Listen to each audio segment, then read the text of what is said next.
In the midst of a blizzard of the century that has completely buried the town of Havenwood, all connection to the outside world is severed. Sheriff Williams, the town's sole protector, sits helpless before his useless communication devices. The satellite phone has no signal. The radio is nothing but the hiss of static. In a moment of desperation, with a child's life hanging in the balance, he makes an insane decision. He stakes their last hope on a mysterious man the entire town shuns and has tried to drive away. That man is Herschel, an old veteran living as a recluse in a crumbling watchtower on a hill. Why does the sheriff believe this outcast could succeed where all modern technology has failed? The answer lies behind those cold concrete walls, a secret that only the extraordinary loyalty of a companion could ever unlock. Please support us by subscribing to the channel. The wind had a voice on the hill, a low, mournful sound that was the first thing Herschel heard in the morning and the last thing he heard at night. It was a constant companion, a singer of old, cold songs that swirled around the metal and concrete of the watchtower he called home. From his perch high above the town of Havenwood, the world was a grid of quiet streets and distant smoking chimneys. It was a world he observed, but no longer belonged to. He stood by the thick, reinforced window, a steaming mug of black coffee warming his weathered hands. Herschel was a man in his early 70s, built tall and lean like the hardy pines that clung to the mountainside.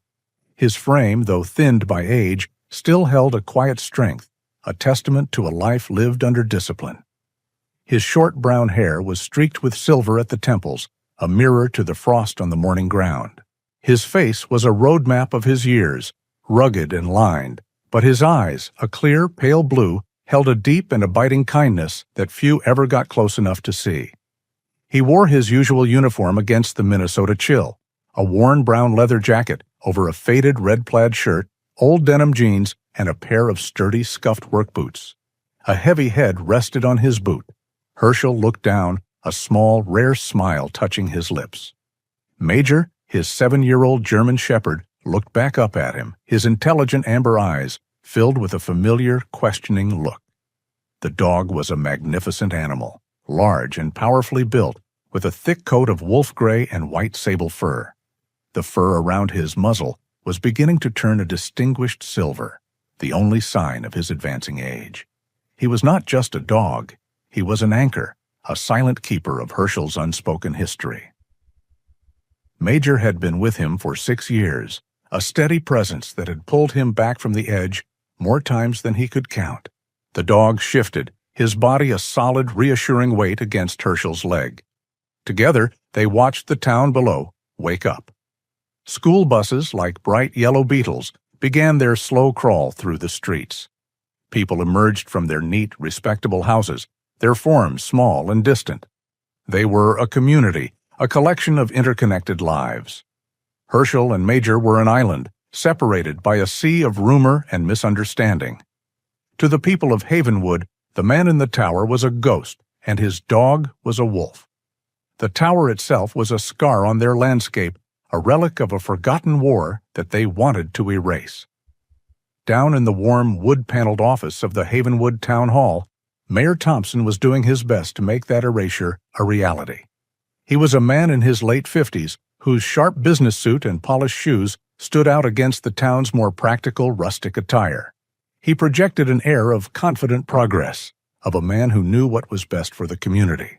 Today, he was speaking to a small group of concerned citizens, his voice smooth and reassuring. "It is not a matter of prejudice," the mayor said, leaning against his large oak desk. "It is a matter of public safety. The structure is derelict. It is an eyesore, certainly, but more than that, it is a hazard." He gestured to a large photograph on an easel. It showed the watchtower, stark and gray against the sky. "Just last month, as you all know, we had an incident. A few teenagers, being curious as teenagers are, went up there on a dare. Young Mr. Henderson's boy, Bob's son, slipped on a piece of rusted metal siding and got a nasty cut on his leg. What if it had been worse? What if the whole structure had shifted? We cannot have this liability looming over us." The incident had been minor. The boy had needed 3 stitches and had been more embarrassed than hurt, but it was the excuse the mayor had been waiting for. For 2 years, he had been trying to court investors for a small ski resort on the very land the tower occupied. The old recluse and his crumbling fortress were a significant obstacle to his vision of progress. Bob Henderson, the father of the boy in question, stood in the group, his arms crossed. He was a burly man who owned the local hardware store, his face set in a permanent scowl of disapproval. "He's right," Bob said, his voice a low grumble that carried across the room. "It's a disgrace. What kind of person lives in a place like that anyway? We don't know anything about him. For all we know, he's dangerous. And that dog of his, it's not natural. It looks more like a wolf than a dog." Heads nodded in agreement. The whispers spread. Fear, once planted, grew quickly in the closed environment of a small town. The petition on the mayor's desk, calling for the immediate demolition of the tower, gained another half-dozen signatures that morning. The campaign was no longer a quiet grumble. It was a formal, organized movement, gaining momentum with each passing day. Up on the hill, Herschel knew nothing of the meeting, but he felt its effects. He felt it in the way cars sometimes slowed on the road below, their occupants pointing up at his home.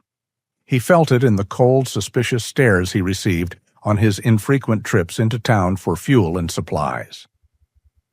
He had learned to make those trips as brief as possible, his list memorized, his movements quick and efficient. He would park his old truck at the edge of town, fill his canisters with diesel for the generator, pick up what he needed, and be gone before the weight of the town's collective gaze became too heavy. Major always sensed the tension in him on those days. The dog would sit rigid in the passenger seat, a low, protective rumble in his chest, his eyes scanning every person who came near. He was a shield, absorbing the hostility that Herschel pretended not to notice. Herschel finished his coffee and placed the empty mug on the windowsill. The sun had risen higher, but it offered little warmth. A cold front was moving in from the north, the radio had warned, promising a storm of historic proportions by the end of the week. He looked at the sky, his trained eyes reading the subtle shifts in the clouds. The wind was changing its song, the low, mournful sound taking on a sharper, more menacing edge. He turned from the window and placed a hand on Major's head, scratching behind his alert ears. The dog leaned into the touch, his body relaxing completely. Here, inside these cold, thick walls, they were safe from the world. Here, they had each other. The town below could scheme and petition all they wanted. They did not understand the tower's strength, and they did not understand the quiet resolve of the man who lived inside it. The storm was coming, both from the sky and from the valley below. And Herschel, being the old soldier he was, would be ready.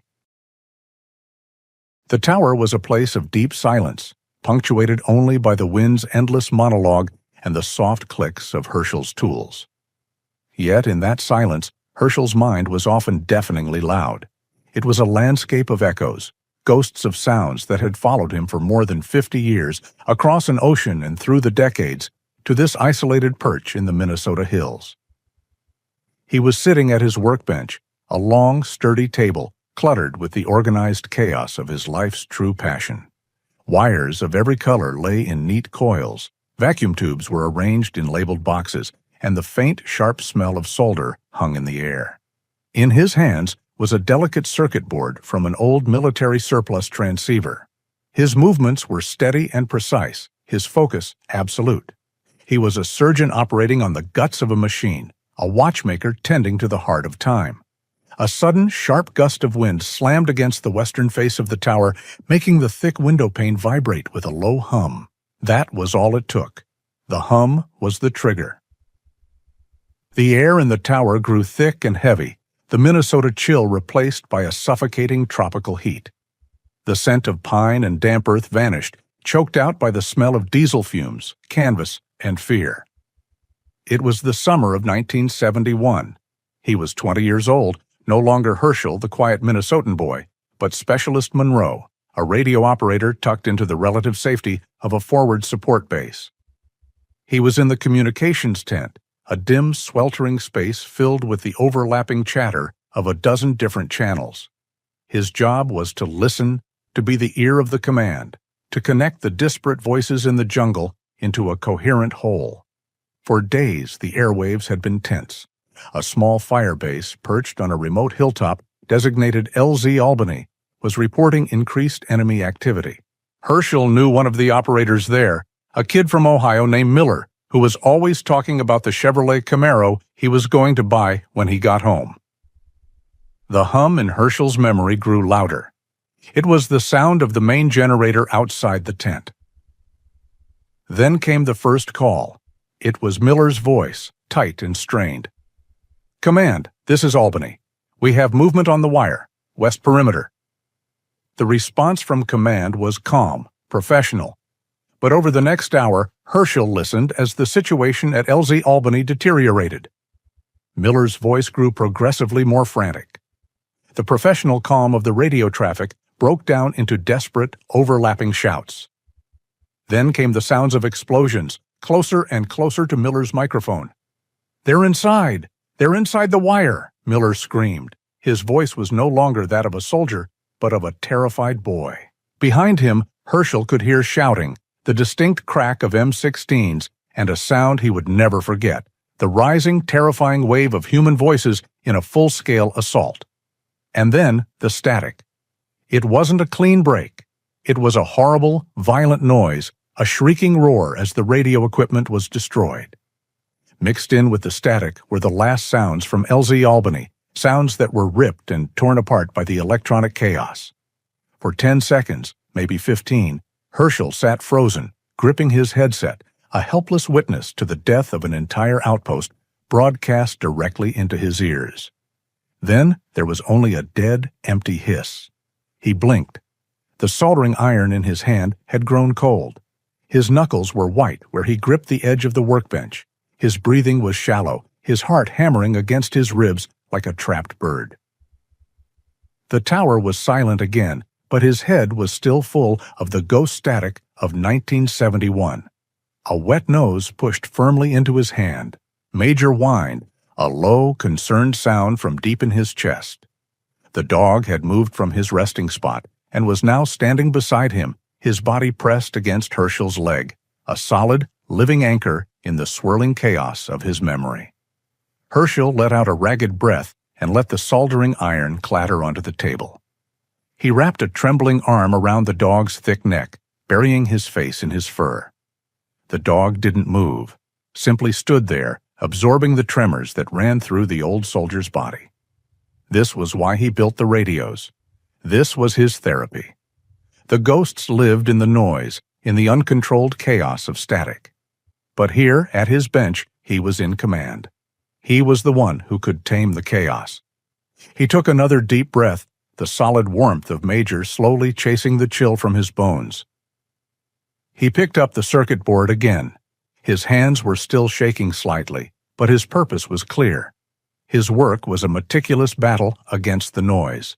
He would spend hours turning the dial on a receiver, his ear trained to discern the faintest patterns in the endless sea of static. He was a fisherman casting his line into an ocean of sound, waiting for a bite. Most people heard only a meaningless hiss. Herschel heard a language. He heard distant weather patterns, the faint hum of the ionosphere, the ghostly echoes of signals from halfway around the world. And sometimes, if he was patient, he could isolate a single, clear voice. A ham radio operator in Argentina, a freighter captain in the North Atlantic, a scientist at a research station in Antarctica.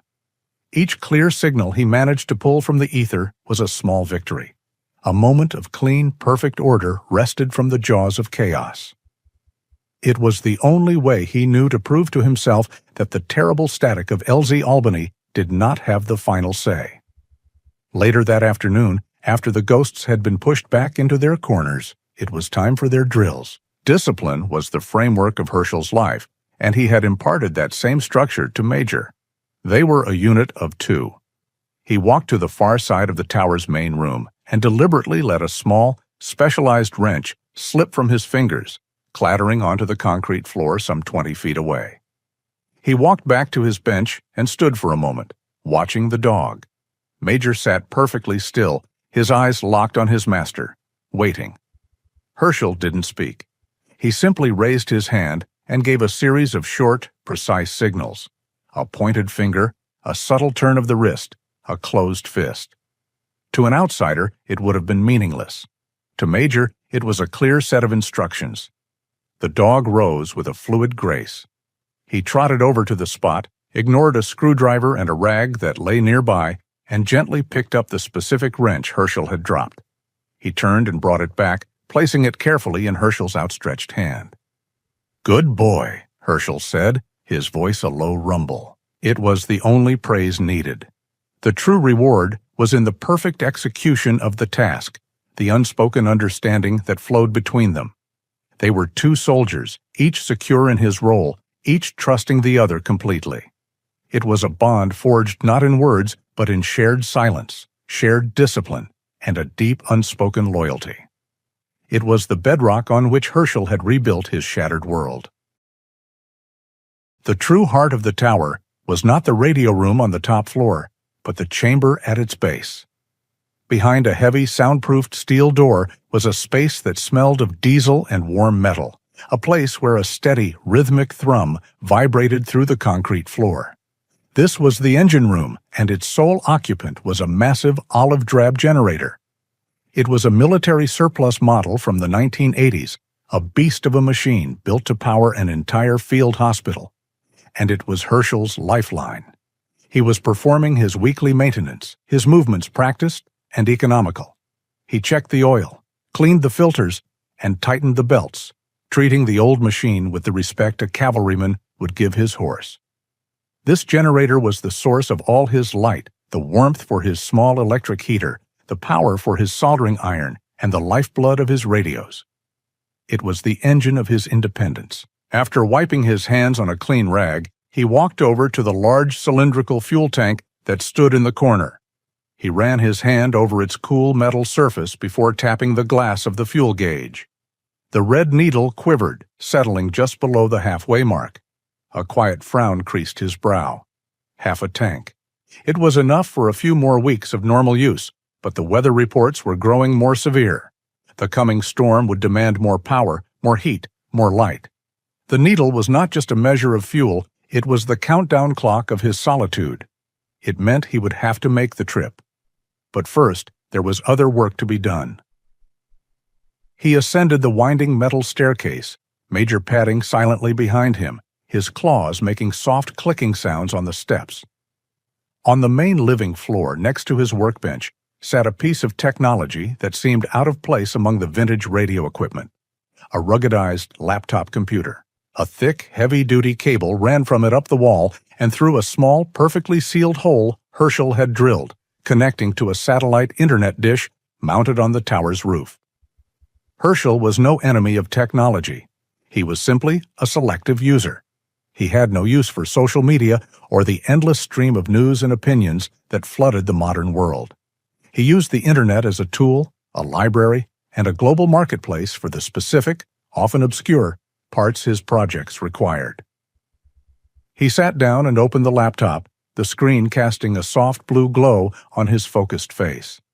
He navigated to a bookmarked website. There were no flashy graphics or pop-up ads here. The site had a simple, functional design, with a nameplate that read, "Fair Radio Sales, Military Surplus Communications." The page was a dense catalog of grainy photos and cryptic model numbers, AN, GRC 109, R390A, RT68. To a layman, it was gibberish. To Herschel, it was a treasure trove. He scrolled through the listings, his eyes scanning the descriptions with an expert's understanding. For weeks, he had been searching for a specific type of vacuum tube, a JAN 6146W, essential for restoring the power amplifier on an old Collins transmitter he was rebuilding. And there it was. A seller in Arizona had a matched pair, still in their original sealed boxes from the year 1978. A rare find. Without hesitation, he added them to his cart and proceeded to check out. He typed in the delivery address not for the tower, but for a post office box he maintained in a town 30 miles away. It was an extra precaution, a way to acquire what he needed, without inviting any unwanted local curiosity or interaction. He paid, closed the laptop, and felt a quiet sense of satisfaction. He had secured another piece of his sanctuary. Now, for the less pleasant task, the fuel gauge needle lingered in his mind. "Time to go, Major," he said, his voice low. The dog, who had been dozing at his feet, was instantly alert. He stood up, stretched, and walked to the door, his tail giving a single expectant wag. The trip to town was a mission, and like any mission, it required preparation. Herschel put on his leather jacket, checked his wallet for cash, and gathered the 5 large yellow diesel canisters. The descent down the hill in his old dusty pickup truck was a slow transition from his world to theirs. The long, winding dirt road he maintained himself was a protective barrier. As soon as his tires hit the paved county road at the bottom, he felt a familiar tension settle in his shoulders. He drove through the outskirts of Havenwood, avoiding the town square and the main street where people were more likely to be gathered. He headed for the gas station on the highway, a place of transit where people came and went without much notice. Major sat bolt upright in the passenger seat, his head on a swivel, his amber eyes watching every passing car, every person on the sidewalk. He was on duty. Herschel pulled up to the diesel pump. A young man in his late teens with a baseball cap turned backwards came out of the station's small office. He gave Herschel a curious look, his eyes lingering on the imposing dog in the passenger seat. "Fill her up?" the young man asked, his voice uncertain. "Just the cans," Herschel replied, his tone polite but clipped. He got out and began to unstrap the canisters from the truck bed. He worked efficiently, his movements betraying no wasted effort. He didn't make eye contact, focusing solely on the task. The attendant watched him for a moment, then shrugged and went back inside. Herschel filled each of the 5 canisters to the brim, the diesel fumes sharp in the cold air. He paid in cash, giving the attendant an exact amount that required no change and no further conversation. Within 10 minutes, he was back in the truck and pulling away. He glanced in the rearview mirror, watching the small town recede, and felt the tension in his shoulders begin to ease. The drive back up the hill was a return to sanity. As the tower came into view, stark and strong against the graying sky, he felt a profound sense of relief. It was his fortress, his home, his silent, unjudging companion. The final task of the day was to transfer the fuel. He used a hand siphon pump, the diesel gurgling as it flowed from the yellow canisters into the tower's main storage tank. He worked until the last can was empty, then walked back inside to the engine room. He tapped the fuel gauge again. The needle now sat proudly just below the full line. He had done it. He had faced the outside world and returned with the lifeblood of his own. He had enough fuel to ride out the coming storm and many weeks beyond. For now, his world was secure. He stood at the window with Major beside him, watching the first snowflakes of the evening begin to drift down from the darkening sky. The secret project was safe. The Havenwood Town Hall was a small, unassuming building of pine logs and river stone, meant to feel more like a community lodge than a seat of government. On most evenings it was quiet, but tonight it was filled to capacity. Nearly every seat in the assembly room was taken, and a dozen more people stood along the back wall. The air was thick with the scent of damp wool coats and a palpable, collective anxiety.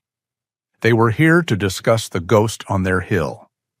At the front of the room, behind a polished wooden table, sat Mayor Thompson. He surveyed the crowd with a somber, paternal expression. He had called this special meeting of the town council, and he knew exactly which strings to pull. He struck the table lightly with a small gavel. "Thank you all for coming out on such a cold evening," he began, his voice resonating with practiced sincerity. "We're here tonight to discuss a matter of significant community concern. The derelict military structure on Howling Hill." A low murmur rippled through the crowd. "As your mayor, my primary responsibility is the safety and well-being of our residents, especially our children," he continued, letting his gaze drift over the faces in the front row. The incident last month involving young Thomas Henderson was a wake-up call. It has forced us to confront a reality we have perhaps ignored for too long. I'd like to open the floor to public comment. Mr. Henderson, would you care to speak? Bob Henderson rose to his feet. He was a man built like the lumber his hardware store sold, thick-necked and broad-shouldered.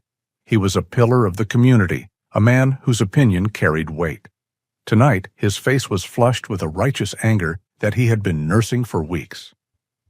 "Thank you, Mayor," Bob said, his voice a powerful baritone that needed no microphone. "I'll get right to the point. That tower is a menace, and the man living in it is a mystery. For years, we've all just looked the other way. We've told our kids to stay away from the spooky old tower, but it's not enough anymore." He paused, letting the weight of his words settle. "My son, Thomas, is a good kid. He and his friends made a mistake. They trespassed, but they are children, and that place is an attractive nuisance. A tetanus trap. My boy was lucky he only needed stitches. What happens next time? Does a kid have to fall from that rusty ladder or get bitten by that animal he keeps up there before we do something?" The word animal was spat with contempt. The crowd stirred in agreement. "We don't know who this Herschel is," Bob continued, his voice rising. "He comes to town once a month in that old wreck of a truck, glares at everyone like we're the enemy, and then disappears back up his hill. He's not a part of this community. He contributes nothing. All he does is sit up there in his junkyard, dragging down the value of our homes and casting a shadow over our town. I, for one, have had enough.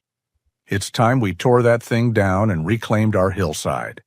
He sat down to a burst of applause and fervent shouts of, "That's right," and "Hear, hear." The fear, once a collection of private whispers, had been given a loud, confident voice.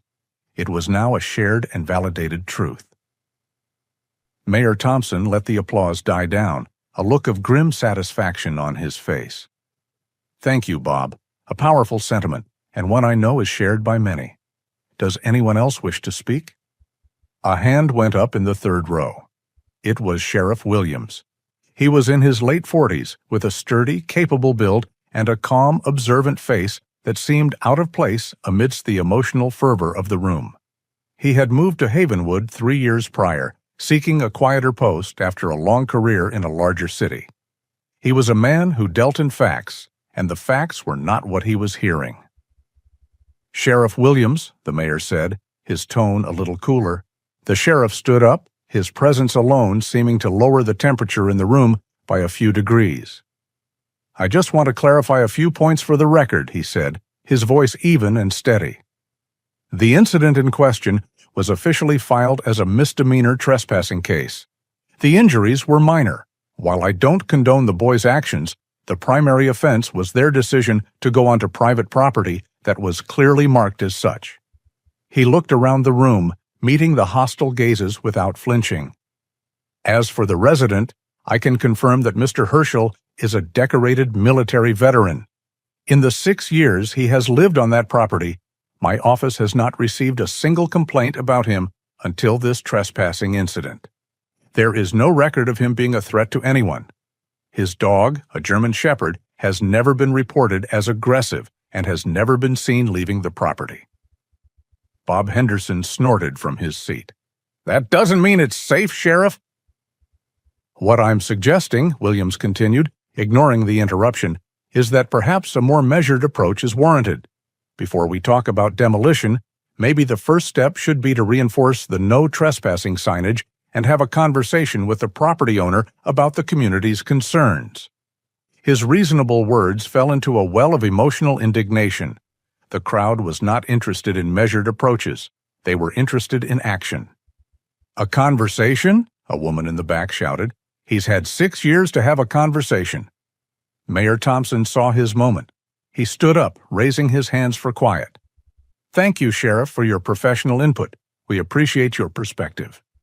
He turned back to the crowd, his voice filled with sympathy. "But I have to agree with the overwhelming sentiment in this room. We are talking about the safety of our children. We are talking about the character of our town. A conversation, I'm afraid, is no longer sufficient. He held up the petition, thick with signatures. "This council has a duty to act on the will of the people.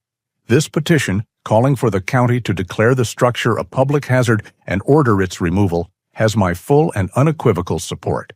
All in favor of the council endorsing this action?" Hands shot up across the room. It was nearly unanimous. Sheriff Williams remained standing for a moment, his hand not raised, a lone pillar of dissent in a sea of conformity. "The motion carries," the mayor declared, his gavel striking the table with a sharp final crack. The meeting broke up, the townspeople filing out into the cold night, buzzing with a sense of accomplishment. They had faced a threat and taken action. They were protecting their own. Sheriff Williams remained behind as the room emptied, the noise replaced by a sudden, heavy silence. He walked to the large window at the back of the hall, which looked out over the valley. In the distance, on the very top of the dark, imposing silhouette of Howling Hill, a single faint light was visible, a tiny, defiant spark in an ocean of disapproving darkness. He knew the mayor was manipulating the situation for his own reasons, and he knew the town was reacting out of fear, not fact. But he was one man, and the tide of public opinion was a powerful and often irrational thing. He stood there for a long time, a deep sense of unease settling over him. The voice on the weather band radio was calm, dispassionate, and utterly chilling.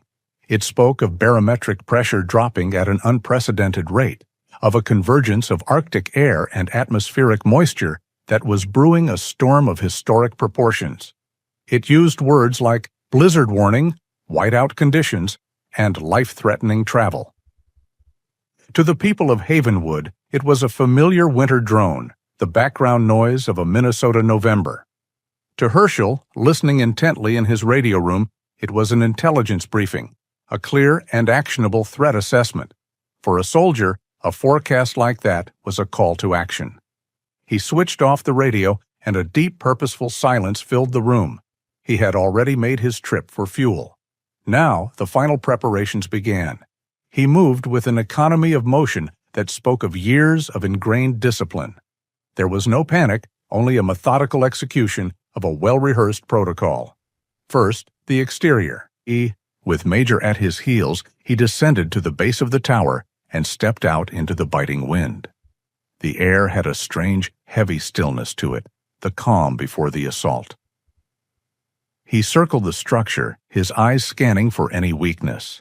He checked the seals on the ground floor windows, ran a hand over the heavy steel door to the engine room, and kicked at the foundation, testing for any new cracks the frost might have created.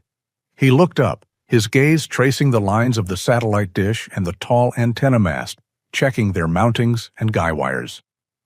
Everything was secure. He had built it to last. Next, the interior systems. He went back to the engine room, the thrum of the generator a comforting, steady heartbeat. He did not just trust the gauge on the fuel tank. He unlatched the top, took a long, calibrated dipstick, and checked the level himself. The diesel was dark and clean, the tank nearly full. It was his strategic reserve, his guarantee of autonomy. He checked the battery banks that stored the generator's excess power, ensuring every connection was clean and tight. He inspected his rainwater collection system, a network of pipes and filters that fed a large cistern, making sure the intake valve was free of ice. Food was already organized in neat rows on steel shelves: canned goods, dried beans, rice, coffee. Enough for 3 months if he was careful. Finally, he returned to his command center. He sat at his workbench and powered on his primary transceiver, watching the needles on the meters jump to life. He ran a quick diagnostic, testing the output and the standing wave ratio of his antenna. Everything was optimal. He checked his backup rig, a smaller battery-powered unit, ensuring it too was ready. He was a captain preparing his ship for a hurricane, leaving nothing to chance. Throughout the entire process, Major was a silent observer, moving when Herschel moved, sitting quietly when he was still. The dog seemed to understand the gravity of the preparations, his usual relaxed posture replaced by a watchful alertness. Down in the valley, the preparations were of a different sort. At Henderson's Hardware, the mood was almost festive. The coming storm was the main topic of conversation, but it was discussed with a casual, almost cheerful bravado. "They're saying this is the big one," a farmer said to Bob Henderson, who was ringing up a bag of rock salt. Bob laughed, a booming sound that echoed through the store. "They say that every year, Frank. The weather guys just like to hear themselves talk. I'll bet you $1 we don't get more than a foot of snow." "Well, the wife wanted extra batteries for her flashlight." Frank shrugged, handing Bob a $20 bill. "Happy wife, happy life, you know." The store was doing brisk business, but the shopping carts were filled with snow shovels, ice melt, and extra logs for the fireplace. People were preparing for an inconvenience. A cozy day or two snowed in, not a prolonged, life-altering event. They had weathered 100 Minnesota blizzards. This was just one more. The familiar rhythm of the seasons had bred a deep, unshakable complacency. At the sheriff's office, the mood was more sober. Sheriff Williams sat at his desk, a half-dozen different weather maps open on his computer screen. The data models all told the same story. This storm was different. It was larger, colder, and slower moving than anything he had seen in his 3 years here. He picked up the phone and dialed the mayor. "Mayor Thompson," he said when the call was answered. "It's Williams. I'm looking at these storm tracks, and I'm concerned. I really think we should consider opening the town hall as a precautionary emergency shelter, at least have it ready." The mayor's voice on the other end was smooth and placating. "Sheriff, I appreciate your diligence. I truly do. But let's not cause a panic. This is Havenwood. We know how to handle snow. We'll be fine. We always are. Just make sure the plow crews are ready to go." Williams sighed. "With all due respect, sir, the forecast is calling for winds over 60 miles per hour. The plows won't be able to operate in whiteout conditions, and the temperature is set to drop to 10 below zero. If we lose power—" "We have a resilient community, Sheriff," the mayor cut in, his tone signaling the end of the conversation. "Let's not overreact. I have full confidence in our town to weather this." The line went dead. Williams leaned back in his chair, a knot of frustration tightening in his stomach. He was the one responsible for the town's safety, yet his hands were tied by the town's own stubborn refusal to see the threat. He looked out his window. The sky was the color of lead. As dusk began to settle, the first snowflakes appeared. They were small and delicate at first, drifting lazily in the windless air. Down in Havenwood, the Christmas lights that lined Main Street began to twinkle on, casting a warm, cheerful glow on the gently falling snow. It was a perfect picture of peaceful, unsuspecting winter charm. High above in the tower, Herschel stood at the window, watching the same snowflakes. But he saw them differently. He saw them not as a picturesque decoration, but as the first scouts of an invading army. He had done everything he could to fortify his position. He had his supplies, his power, his communications. He had his loyal soldier at his side. He placed a hand on Major's back, feeling the steady rhythm of his breathing. The light from his window was a single vigilant eye on the dark hillside, a beacon of readiness in the face of the encroaching storm. He was ready. He only hoped, for their sake, that the town below was too. The snow began as a promise, a gentle dusting that coated the pines in sugar. By midnight, it was a threat. By 2 in the morning, it was an invading army. The wind, which had been singing a low, mournful song, now shrieked, a raw, furious sound, like tearing metal. It threw itself against the tower, and Herschel could feel the vibrations through the thick concrete floor. The world outside his windows had ceased to exist. There was no sky, no ground, no valley below. There was only a churning, violent vortex of white. He sat in his worn armchair, a single lamp casting a warm, steady glow around him. Major lay at his feet, his head on his paws, but his ears twitched with every new gust of wind that assaulted their fortress. Earlier, they had watched the lights of Havenwood twinkle below, a familiar and distant constellation. Then, just after midnight, the constellation had vanished. One moment it was there, a comforting grid of civilization. The next, it was gone, swallowed by a profound and sudden darkness. Herschel had not flinched. He had simply walked to the engine room, flipped a series of heavy breakers, and listened for the familiar, reassuring roar as his diesel generator kicked in. A moment later, his own lights had flickered back to life, a solitary beacon in the roaring dark. He was isolated, but he was self-contained. He poured himself a cup of coffee and turned on his shortwave receiver, the soft hiss and crackle, a far more reliable companion than the town's fragile power grid. He was listening to the storm's true voice, tracking its progress through the dispatches of weather stations hundreds of miles away. He was alone, but he was not blind. Down in the valley, blindness was total. In the Henderson household, the power outage had been met with a groan of collective annoyance. The big-screen television, which had been showing a late-night movie, blinked into blackness. "Oh, for crying out loud," Bob Henderson grumbled from his recliner. "Probably a tree fell on a line. They'll have it back on in an hour." His wife, Mary, was already lighting candles, her movements practiced from a lifetime of smaller, less violent storms. "Well, I suppose it's a bit romantic," she said, trying to make light of it, but the hour passed, and then another. The darkness in the house felt heavier, and the silence was deeper than any of them were used to. The reassuring hum of the refrigerator, the furnace, the digital clocks, all gone. The only sound was the storm, a physical presence that seemed to be trying to claw its way inside their home. The windows rattled in their frames. A sound like a freight train passed overhead, and somewhere in the distance they heard the sharp crack of a large tree branch giving way. "I'm going to call the power company," Bob announced, his earlier bravado starting to fray at the edges. He picked up the landline phone from the kitchen wall and put it to his ear. He waited. Nothing.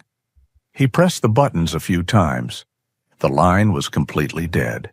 A small, cold knot of unease began to form in his stomach. "Phone's out," he said, his voice a little too loud in the quiet room. His son, Thomas, who had been scrolling on his phone by candlelight, looked up. "My signal's gone, Dad. I had 2 bars a little while ago. Now it just says, no service." They all fell silent. The candle flames flickered, casting long, dancing shadows on the walls. The house no longer felt like a cozy sanctuary. It felt like a trap. They were sealed in, cut off from everything. The world had shrunk to the space of their 4 walls, and beyond that was only the roaring, white chaos of the storm. At his office, running on a small, sputtering backup generator that powered a single desk lamp and his communications console, Sheriff Williams was coming to the same terrifying conclusion. He had been trying to raise the county dispatch on his main radio for the past hour. The channel, normally a steady stream of calm, professional chatter, was a wall of static. He tried the backup frequency, then the State Highway Patrol channel. Nothing. He picked up the emergency satellite phone, a piece of equipment the town had purchased for a fortune after the last major ice storm in 2012. It was supposed to be fail-safe, their guaranteed link to the outside world in a worst-case scenario. He dialed the direct line to the state's emergency management office. The phone searched for a signal, its small screen glowing in the dim room. After a full minute, a message appeared. Satellite not found. The sheer ferocity of the blizzard was so intense it was blocking the signal. Williams put the phone down, a feeling of cold dread seeping into his bones. He was the authority. He was the protector. And he was utterly, completely helpless. He walked to the window and looked out, but there was nothing to see. His own reflection stared back at him, superimposed over a churning, featureless void. He thought of the elderly residents in the isolated houses at the edge of town, of the families with young children, of the doctor's office and its supply of medicines. For the first time in his career, he felt a genuine, gut-wrenching fear. They were on their own. Panic began to spread through Havenwood, not as a loud scream, but as a quiet, creeping realization in dozens of darkened homes. It was in the silence of the dead phone lines, the blankness of the television screens, the uselessness of the cell phones held up to windows in a vain search for a signal. They had gone to sleep as a modern, connected community. They had woken up as an isolated outpost, thrown back 100 years in the space of a few hours. Their complacency had shattered, replaced by the terrifying knowledge that no one was coming. No one even knew they were in trouble. All the small certainties of their lives had been erased by the wind and the snow. High above the panicked, disconnected valley, the single light in the tower burned on. Herschel turned the dial of his Collins receiver, his ear filtering through the storm-charged static. He was listening to a conversation between two amateur radio operators, one in Manitoba, Canada, and the other in North Dakota. They were talking about the storm, their voices clear and steady, a calm, rational dialogue that spanned hundreds of miles of frozen, blizzard-swept plains. He took a slow sip of his coffee. The tower groaned under the assault of a particularly violent gust, but it held firm. It was an ark in a world of white water. He was isolated by choice, but he was still connected. The town below was isolated by chance, and their every connection had been broken. The storm had just begun, but already 2 very different worlds had been created. By the second day, the storm had not weakened. It had settled in, a permanent and malevolent resident of the valley. The wind's shriek had subsided into a relentless, hypnotic howl, and the snow, now piled in monstrous drifts against doors and windows, continued to fall. For the people of Havenwood, the initial shock had given way to a quiet, gnawing fear. The cold was beginning to seep through walls and floors. Food was plentiful for now, but the lack of communication was a crushing weight, a silence that felt more dangerous than the storm itself. In a small, neat house on Elm Street, that silence was a countdown to tragedy. This was the home of Dr. Alistair Finch, Havenwood's only physician. Dr. Finch was a kind, gentle man in his late 60s with a shock of white hair and a perpetually worried expression that had been etched onto his face by decades of caring for the town's ailments. All his medical knowledge, all his years of experience, were now useless against the immediate, terrifying crisis unfolding in his own living room. His 9-year-old daughter, Lily, was gasping for breath. She was a small, bright girl with her father's thoughtful eyes, but now those eyes were wide with panic. An acute asthma attack, triggered by the stress and the cold, dry air in the house, had seized her small lungs. She sat propped up on the sofa, wrapped in blankets, her small chest heaving with the effort of each ragged inhalation. The plastic shell of her last emergency inhaler lay empty on the coffee table beside her. "Just breathe slowly, sweetheart," Dr. Finch said, his voice a desperate attempt at calm. "Try to take slow, steady breaths. That's it." But she couldn't. The wheezing sound from her chest was growing louder, more strained. Her lips were taking on a faint bluish tinge. He knew the signs. He was a doctor, and he knew he was watching his own daughter begin to suffocate, and there was nothing he could do. His clinic, with its supply of nebulizers and steroid medications, was a quarter of a mile away, but the snow was drifted up to the eaves of his house. The roads were impassable. He was trapped. Panic, cold and sharp, clawed at his throat. He needed help. He needed to get her to a hospital with an intensive care unit. He needed a helicopter. But to get a helicopter, he needed a phone. He needed a radio. He needed a connection to the world that had abandoned them. At the sheriff's office, the small generator finally sputtered, coughed, and died. The single lamp on Sheriff Williams' desk went out, plunging the room into the gray, oppressive twilight of the storm. He didn't even flinch. For 36 hours, he had been a man fighting a ghost. He had tried every piece of equipment, every channel, every protocol he had. The silence from the outside world was absolute. He sat in the dark, the cold seeping into his bones, and felt the crushing weight of his failure. He had a list of the town's most vulnerable residents, the elderly, the infirm, and no way to check on them. He was a sheriff with no power, a leader with no one to lead. He stared out the window at the wall of white, feeling a despair so profound it was almost paralyzing. He ran through the options one last time, a mental checklist of futility. Landlines, dead. Cell towers, dead. County radio repeater, dead. Satellite phone, no signal. The town was a black hole, and then an image surfaced in his mind, unbidden. It was from the town hall meeting, the angry, fearful faces of the residents.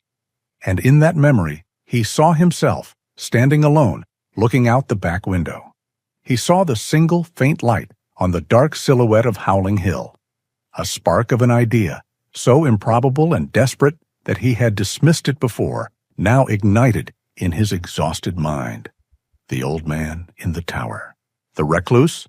The veteran. He had remembered reading the man's file when he first took the job in Havenwood. Herschel. He was a communications specialist. Decorated. The file hadn't specified his exact role, but the term had stuck with Williams. Communications specialist. It was an insane long shot. The man was a pariah, the subject of a town-wide campaign to have him evicted. He had no reason to help them, and even if he wanted to, what were the chances his equipment was any better than the town's own official gear?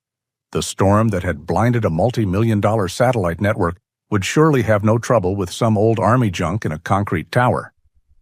But what other option was there? Do nothing? Sit here in the dark and wait for the storm to pass, counting the bodies later? No. He was a lawman. He had sworn an oath. He would pursue any lead, no matter how slim. The professional in him, the part that had been buried under the weight of helplessness, reasserted itself. It wasn't a guess. It was a tactical decision. In a total communications blackout, you seek out the only known communications expert in the operational area. It was the last, logical, and only remaining move on the board. The decision made, a surge of adrenaline cut through his exhaustion. He stood up, his movements now filled with a renewed, if desperate, purpose. Getting to the tower would be almost impossible. The roads were buried, but his office was connected to the town's main garage where the largest of the snowplows was kept. It was a beast of a machine, but he doubted even it could make it all the way up the hill. It didn't have to. It just had to get him close enough. He pulled on his heaviest winter gear, parka, insulated boots, face mask. He grabbed a high-powered flashlight and his service radio, though he knew it was likely useless. As he was about to leave, the front door of the station was thrown open, admitting a blast of wind and snow. Dr. Finch stood there, his face a mask of pure terror, his white hair wild, his coat covered in snow. "Sheriff," he gasped, his breath coming in ragged plumes. "It's my daughter, Lily. She can't breathe. An asthma attack. The inhaler is empty. I need help. She doesn't have much time." The doctor's desperate plea was the final confirmation. This was no longer a general crisis. It was a specific, time-sensitive emergency. The long shot had just become their only shot. "Get in the plow, Doctor," Williams commanded, his voice firm, taking charge. "We're going to get help." "But how?" the doctor asked, his eyes filled with a desperate hope. "Everything's down." Williams looked past him, through the open door, towards the invisible hill that loomed over their frozen, silent town. "There's one last chance," he said. "A specialist." The snowplow was a behemoth, a diesel-powered monster designed to chew through drifts. But even it was struggling. Its massive blade pushed mountains of white aside, only for the relentless wind to whip the snow back, filling the freshly cleared path in seconds. Sheriff Williams gripped the steering wheel, his knuckles white, his eyes straining through the narrow arc cleared by the wipers. Dr. Finch sat beside him, huddled against the cold, his face pale with worry. The plow was making agonizingly slow progress, its engine roaring a defiant yet desperate song against the storm's howl. Just as they approached the base of Howling Hill, where the treacherous dirt track leading up to Herschel's tower began, the plow hit a wall of white. It wasn't a wall of brick, but it might as well have been. An unseen drift, monstrous and packed hard by the wind, stopped the massive vehicle in its tracks with a jarring lurch. The engine roared in protest, and the huge tires spun uselessly, digging themselves deeper into the snow. "Come on," Williams growled, shifting the gears from forward to reverse, trying to rock the machine free. The plow groaned, but barely moved an inch. He tried again, pushing the engine, but it was no use. They were completely and utterly stuck. "She's not moving," Williams said, his voice flat with defeat as he finally let the engine settle into an idle rumble. "We're buried. The snow is too deep and the incline is too steep. We can't go forward." Dr. Finch looked out the frosted window, his gaze sweeping over the impenetrable wall of white. "How far is it from here on foot?" he asked, his voice barely a whisper. Williams squinted through the windshield. "Maybe a mile and a half as the crow flies. But in this, it's a death trap. We'd be lost in minutes." He slumped back in his seat, the last flicker of hope dying in his chest. "There's no way." Up in the tower, Herschel was a sentinel. He had been tracking the blizzard's relentless march. He peered through his field glasses, trained on the only road leading up his hill. He had seen the plow's headlights, a distant, struggling glow, lurch to a halt. He watched for long minutes as they remained stationary. The engine's distant roar carried on the wind, a sound of struggle without progress. He knew what that meant. They were stuck. And if they were risking a plow, it meant something was truly wrong in Havenwood. The thought ignited a cold resolve in him. This wasn't about pride or the town's foolishness. It was about a town that might be dying, silent, and cut off. He walked over to Major, who was sleeping soundly, curled into a tight ball. "Major," he said, his voice quiet, yet firm. The dog's head snapped up, his ears swiveling. "Up!" Major rose, his eyes fixed on Herschel. He was ready. Herschel went to his workbench. He found a small, waterproof notebook and a pen. He quickly scrawled a message, his handwriting precise and steady. "Williams, plow stuck. I see you. Tell me coordinates. Situation, medical. Herschel." He folded the note, placed it in a small, heavy-duty plastic pouch, and attached it securely to Major's collar. He looked into Major's amber eyes, his own reflecting a mixture of grim determination and a fierce, unspoken love. "Go find him, Major," Herschel commanded, pointing towards the stalled headlights. "Go. Find Williams. The radio is our only chance. Go." Major hesitated for only a fraction of a second. He looked once more at Herschel, a silent promise in his eyes, then turned and plunged out into the maelstrom. The wind hit Major like a physical wall, stealing his breath. The snow, fine and sharp as glass, stung his eyes. He lowered his head, his powerful nose to the ground, relying on his training, his instincts, and the bond with Herschel that was stronger than any storm. He moved forward, his powerful legs churning through the drifts, sometimes sinking up to his chest. The cold bit at his paws, but he ignored it. He was on a mission. Every 100 yards felt like a mile. His lungs burned, his muscles ached. But he did not stop. He was a soldier, just like Herschel. And soldiers did not abandon their post. He caught a faint scent, diesel fumes, faint beneath the snow and wind. He pushed harder, his pace quickening despite his fatigue. He dug through a particularly deep drift, and then, faintly, through the swirling white, he saw it. A dark, hulking shape. The plow. He barked, a single sharp sound, almost immediately swallowed by the wind. He barked again, louder, then pushed his way through the last few yards of snow and slammed his body against the door of the plow. Inside, Sheriff Williams and Dr. Finch were numb with cold and despair. The sudden thump against the door made them jump. Williams heard it again, a low, insistent whine, followed by a soft scratching. He leaned forward, straining his eyes. Through a small, unfrozen patch of glass, he saw a pair of amber eyes staring back at him, framed by a snow-covered, wolf-gray face. "Major?" Williams whispered, disbelieving. He fumbled with the frozen latch and pushed the door open a crack.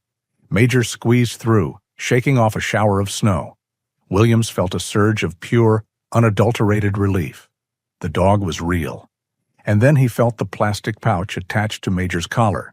He fumbled with the clasp, pulled out the note, and held it under the dim dome light. His eyes widened as he read Herschel's precise, urgent handwriting. "He sees us," Williams said, his voice hoarse with emotion. He reread the words. "Tell me coordinates. situation. A sudden realization struck him. "Doctor, we've been going about this all wrong. I don't need to get to him. We just need to get back to a radio. My radio." A new, desperate hope filled his voice. "If he can do this, if he can really reach out, we need to get back to the office. Now." He looked at Major, who was looking expectantly at him. The dog had not just delivered a message, he had delivered a new plan. With renewed purpose, Williams fired up the plow's engine, its roar now a sound of hope. He put the massive vehicle in reverse, the tires spinning before catching hold. He began the painstaking process of backing up, turning, and fighting the same drifts that had trapped them. It was a slow, brutal battle against the snow, but this time they were not retreating in defeat. They were advancing toward their last, best chance. The gray messenger had done his job. The sheriff's office had become a makeshift command center, a small island of desperate hope in the frozen, silent sea of Havenwood.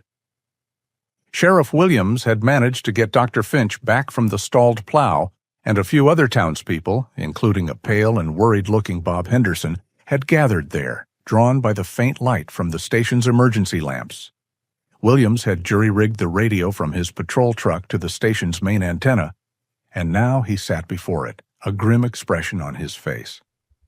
"This is Sheriff Williams of Havenwood calling for Herschel on Howling Hill," he said, his voice tight. "Do you copy?" "Over."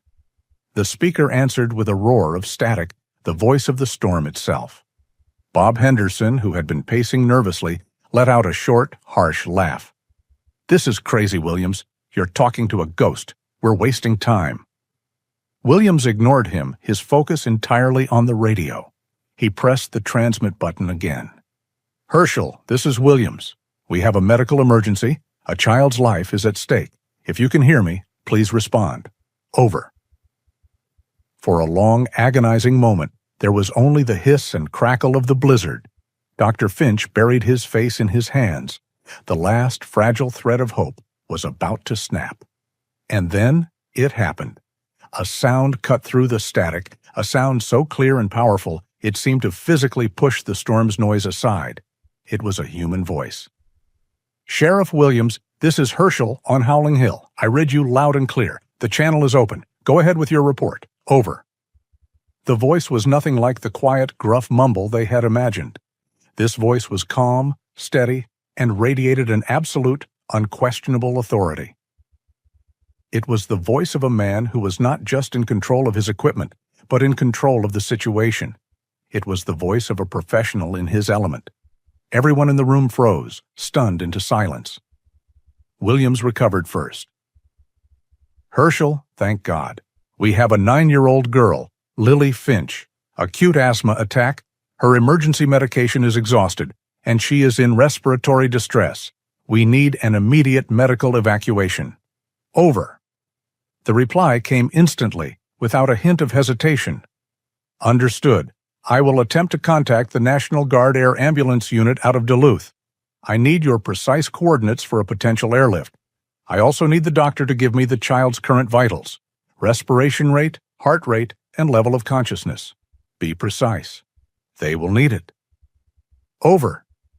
Dr. Finch scrambled forward, his own professionalism taking over as he rattled off the grim numbers, his voice shaking. In the tower, Herschel meticulously copied the information into a logbook. He felt a strange sense of calm descend over him. The ghosts of the past, the chaotic screams mixed with static, were silent. In their place was a singular, clear purpose. He was no longer a helpless listener. He was a lifeline. He glanced down at the fuel gauge on the wall. The generator was consuming its precious reserve, but he didn't care. He adjusted the frequency on his main transmitter, switching to a federal emergency band. "Mayday, mayday, mayday," he began, his voice cutting through the ether. "This is a civilian relay station in Havenwood, Minnesota, making contact on behalf of the local sheriff's department. We have a pediatric medical emergency requiring immediate air evacuation. Over." Back in the sheriff's office, the group listened, mesmerized. The sheer competence of the man on the radio was breathtaking. He was not just a voice. He was a commander, bringing order to their chaos. Bob Henderson stood by the back wall, his arms crossed, but the belligerent posture was a hollow shell. Every clear, calm word from the radio was a hammer blow to his own arrogance.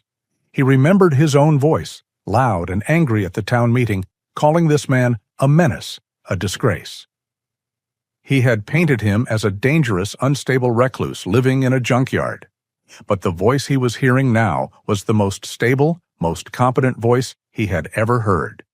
It was the voice of a man who was, at that very moment, fighting a blizzard and the silence of the world to save the life of a child he had never met. The shame that washed over Bob was so intense it was like a physical illness. It started as a cold knot in his stomach and spread through his chest, making it hard to breathe. He saw his own reflection in the dark window, the face of a fearful, petty man who had mistaken quiet dignity for a threat. The ghost on the hill wasn't the monster. The monster was the prejudice he had championed, the fear he had so eagerly spread. "Relay station, this is Nightingale 1-5 of the Minnesota National Guard," a new voice crackled over the speaker, faint but clear. "We read your mayday. The storm is severe, but we can try. Send your coordinates and the patient's information." "Over." A collective gasp of relief went through the room. Williams relayed the town's coordinates, which Herschel then transmitted with military precision. For the next hour, Herschel became the town's undisputed commander.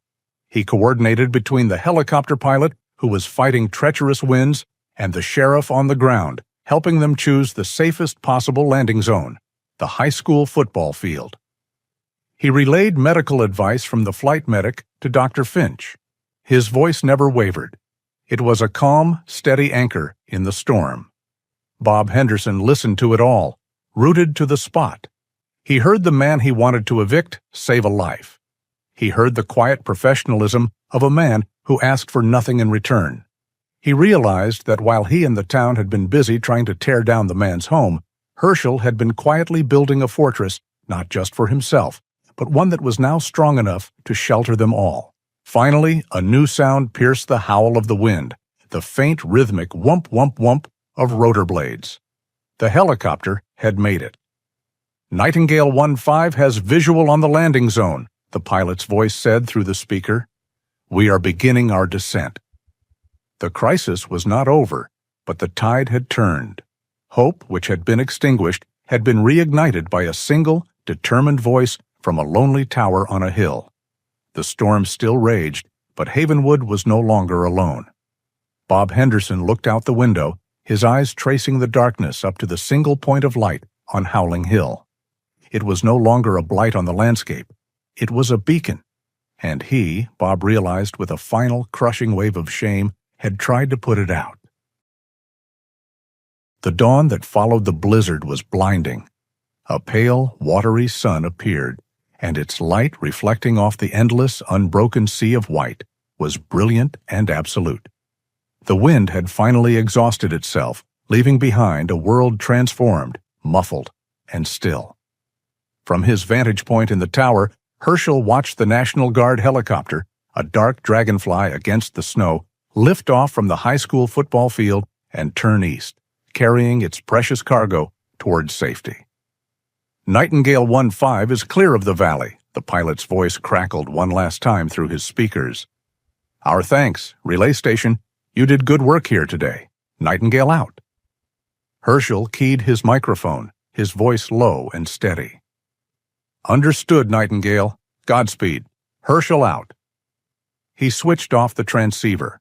The warm glow of the vacuum tubes faded, and the soft hum of the electronics ceased. He sat for a moment in the sudden silence of the radio room. The mission was over. He had done his duty. A deep, bone-weary exhaustion settled over him. He made his way down the metal stairs to the engine room and stood before the generator.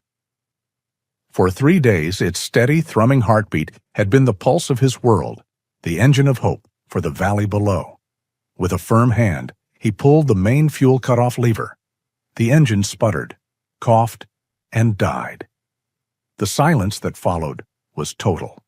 It was a physical presence, a weight that pressed in on him from all sides. The storm was over, the rescue was complete, but his own personal crisis was just beginning. In the quiet, a single, terrifying question screamed in his mind. Where was Major? His dog had not returned. After guiding the sheriff back to town, Herschel had assumed Major had found shelter, waiting for a break in the storm. But the storm had broken, and the hill was empty. A cold fear, colder than any blizzard, gripped Herschel's heart. He raced up the stairs, his boots clanging on the metal, and went to the main window, grabbing his field glasses. He scanned the landscape, a vast, featureless desert of snow. He saw the deep trench the plow had made. He saw the smaller, almost invisible trail of a man on foot, but he saw no sign of a dog. "Major!" he yelled, his voice cracking as he threw open a small side portal, the frigid air rushing in. "Major!" His call was swallowed by the immense, snow-damped silence. There was no answering bark, nothing. The man who had faced down enemy fire, who had controlled the chaos of a blizzard, was now utterly helpless. The radios were useless, his strength, his discipline, all meaningless in the face of this terrible, empty white. He had sent his best, his only soldier, on a dangerous mission, and he had not come back. The thought was an agony beyond any he had ever known. He waited. Every minute was an eternity. He made coffee he didn't drink, paced the concrete floor until his legs ached, and returned again and again to the window, his binoculars pressed to his eyes until they watered. Just as a true, dark despair began to take root in his soul, he saw it. A flicker of movement at the edge of the tree line. A dark shape, struggling, stumbling through a massive drift. It was him. Herschel's breath caught in his throat. He flew down the stairs, throwing the main door open with a strength he didn't know he possessed. He plunged into the waist-deep snow, fighting his way towards the struggling figure. Major was crusted in ice, his beautiful gray and white coat matted and dark with melted snow. He was limping badly, his right foreleg held just above the ground. He was so exhausted he could barely lift his head, but when he saw Herschel, his tail gave a single, weak thump. Herschel fell to his knees in the snow when he reached him. He didn't speak. He couldn't. He simply wrapped his arms around his dog, pulling the cold, tired body close. And for the first time in over 50 years, since he had been a terrified 20-year-old boy in a communications tent, listening to his friends die, Herschel cried. The hard, disciplined fortress he had built around his heart did not just crack, it crumbled into dust. Great, ragged sobs shook his entire body as he buried his face in Major's icy fur. He was not a soldier. He was not a hero. He was a man holding on to his entire world. "You came back," he whispered, his voice thick and broken. "You came back, boy. You did it." Major whined softly and licked the tears from his master's rugged face. The mission was finally, truly over. Some time later, after Herschel had carried Major inside, dried him with warm towels, and carefully tended to his injured paw, he noticed a new sight from the window. A small procession of figures was making its way slowly up the hill, following the plow's track. At the front were Sheriff Williams and Dr. Finch, and walking beside them, his head bowed, was Bob Henderson. Herschel watched them approach, a deep sense of peace settling over him. He felt no anger, no fear. He simply waited. When they reached the tower, he opened the door. Major, resting on a thick blanket, lifted his head and gave a low, warning rumble. "It's all right, boy," Herschel said softly. Sheriff Williams was the first to speak. "Herschel," he said, his voice filled with a profound respect. There are no words to thank you. You saved that little girl's life. You saved this town." "We owe you everything," Dr. Finch added, his eyes shining with unshed tears of gratitude. Herschel simply nodded, accepting their thanks. Then Bob Henderson shuffled forward, his face pale and etched with a shame so deep it was painful to see. "Sir," Bob began, his voice thick with emotion. He wouldn't meet Herschel's eyes, instead looking down at his own boots. "I was wrong. What I said, what I did, trying to run you out of your home, it was born out of fear and ignorance. I was a fool." He finally looked up, his eyes pleading. "You are the best of us, and I treated you like you were the worst. I am so, so sorry. On behalf of myself and this whole town, we are sorry." The apology hung in the cold, clean air, simple and absolute. "We came here today not just to thank you," Sheriff Williams continued, "but to make an offer. The town council had a new vote this morning. Unanimous. We are formally asking if you will allow us to help maintain this tower as Havenwood's official emergency communication center. We'll provide a permanent fuel line for the generator, help with upkeep, whatever you need. We're not asking you to tear it down. We're asking you to help us build it up." Herschel looked at the faces before him. He saw no fear, no suspicion. He saw only respect, humility, and a genuine offer of community. He looked down at Major, who was now resting his head on his good paw, his amber eyes watching his master. He had his world back, safe and sound. Perhaps now that world could be a little bigger. He gave a slow, deliberate nod. "I accept," he said. A wave of relief washed over the small group. That evening, as the sun set, casting a brilliant orange and purple glow on the snow-covered landscape, the lights of Havenwood twinkled back to life, one by one. And high on the hill, a single, steady light shone from the tower window. It was no longer the hideout of a lonely ghost. It was the watchful eye of a guardian. It was the beacon of Havenwood. Herschel, the old soldier, had finally found his peace. He was home. True loyalty doesn't need loud declarations. It speaks in the silent language of action, in the courage of a friend who will walk through any storm for you. It's a quiet strength that often lives in the hearts of misunderstood heroes like Herschel and their faithful companions like Major. If their story of courage and redemption touched your heart, you can help their beacon of hope reach even further by sharing it with others. We would be honored to read your thoughts in the comments below. Our storytelling journey continues, and the next tale is waiting for you now on the screen.